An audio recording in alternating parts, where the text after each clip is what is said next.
with the mind harmonized by yoga, he sees the self abiding in all beings, and all beings in the self, he sees the same everywhere.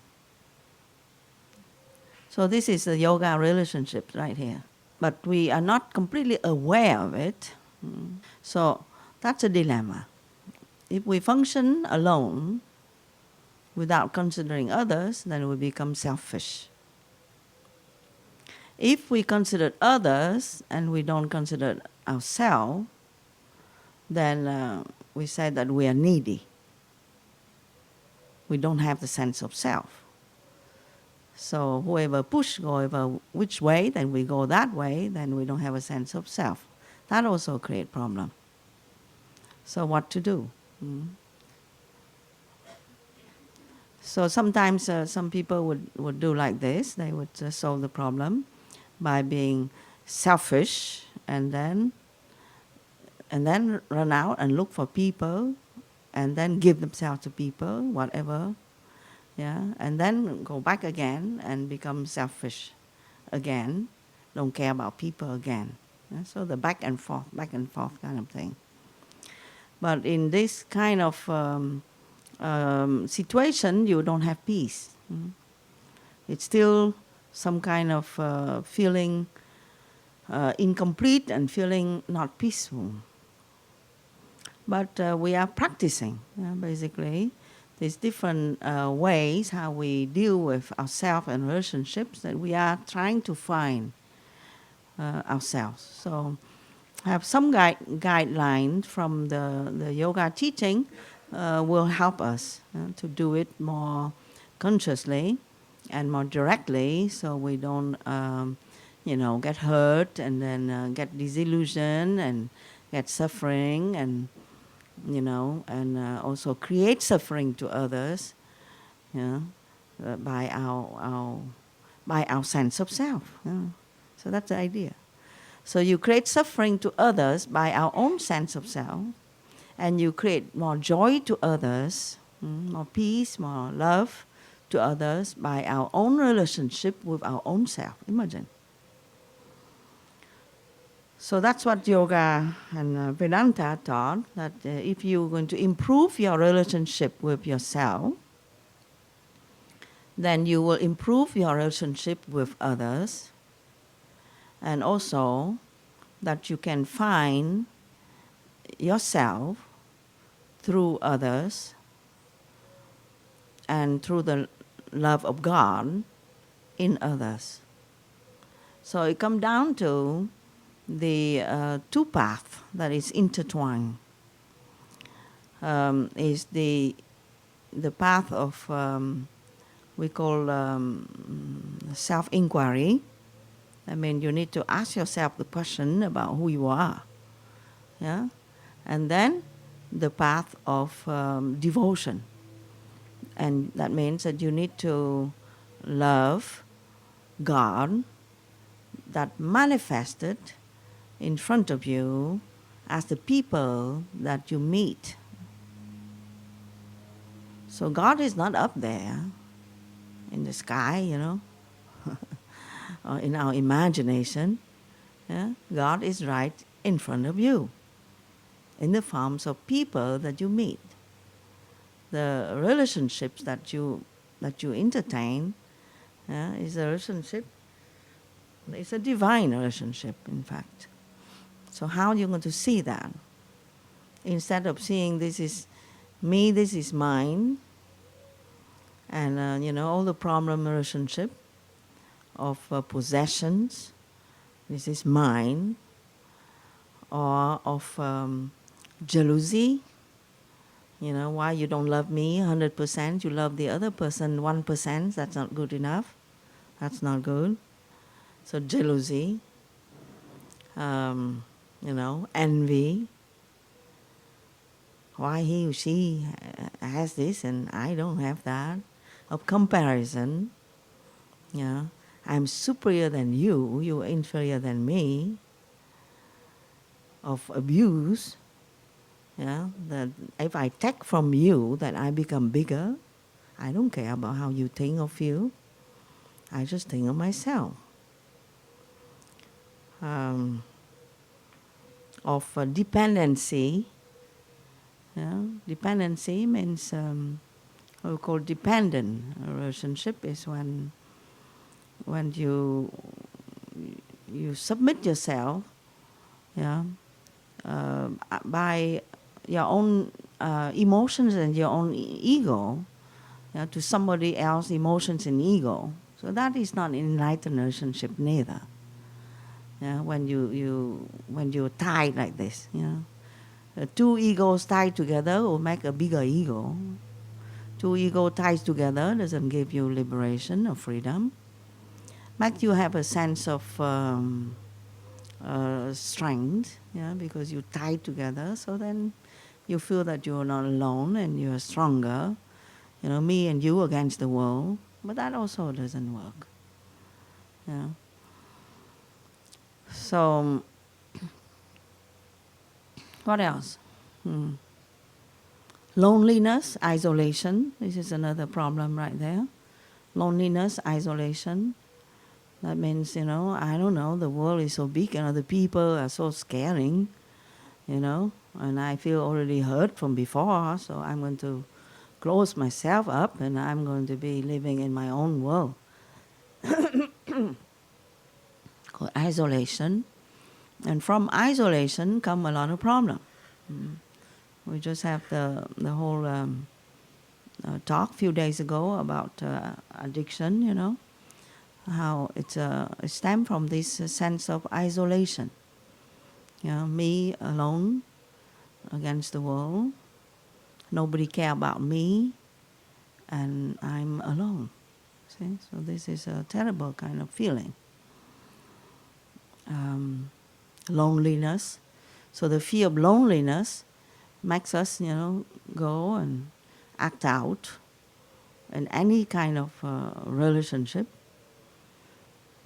The new modern phenomena is that, you know, there's no more family, and people go in Starbucks.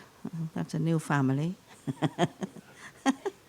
You go in Starbucks and you have your tea or coffee or whatever there, and you feel that you are among other people. You know, that you're not alone. And you know, relationship is difficult right in the family, father, mother, son, daughter relationship. So, I think I have two satsang about this. So we would talk maybe two in two wings. One is how to find self, so self-inquiry, and how to find God in others. That is the second wing. So which one do you want to go first? What do you think? God first or self first? What do you think? Who vote? Who will vote for God first? Okay, some hands. And who will vote for self first?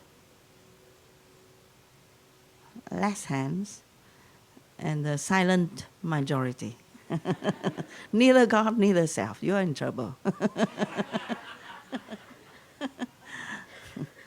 You have to practice. You have to vote, okay?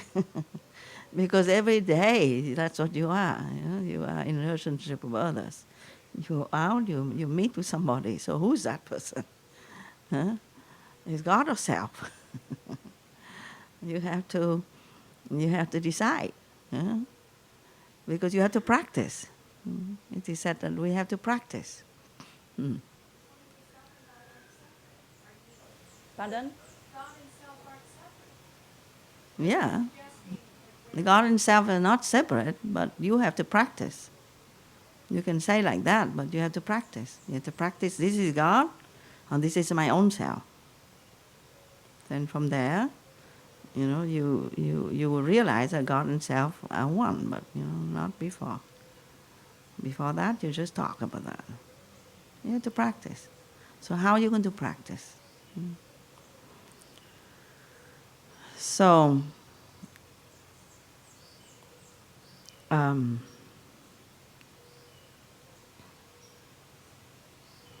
easiest way is to see God in others, to practice the devotion, and to understand what is devotion. Devotion is pure love. Is a practice of love for love's sake. Is a practice of selfless love. Now, you see that our mind is such that when we practice love, I say practice love, that means that there is an element of conscious love. Yeah, I use the word.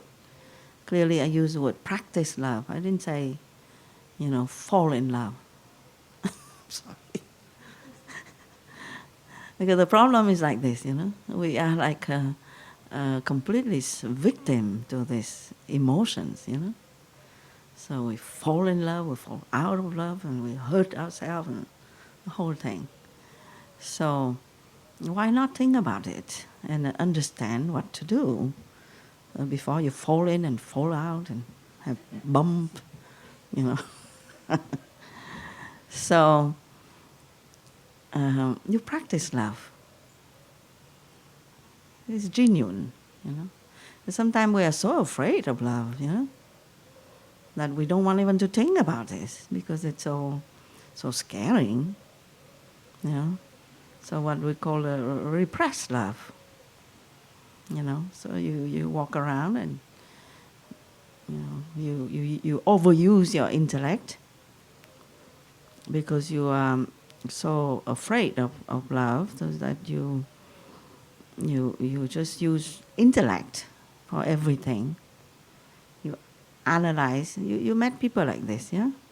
Analyze and rationalize about everything because the emotions of the love are not understood, and they feel very scary of their own emotions, of their own love, not knowing what it is.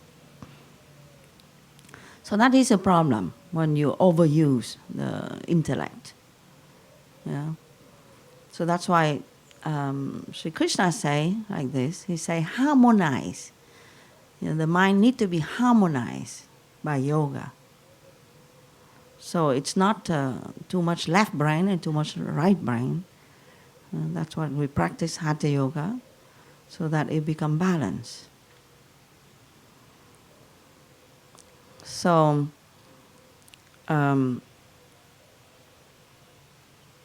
practice love, but selfless love, pure love. So how do you do this? We don't have that, yeah? We have the likes and dislikes. Yes? But we think love, at least you need to understand that theoretically, yeah? Clearly. That likes and dislikes is not considered love. Okay? So oftentimes we use in our vocabulary, you use this word, I love this weather.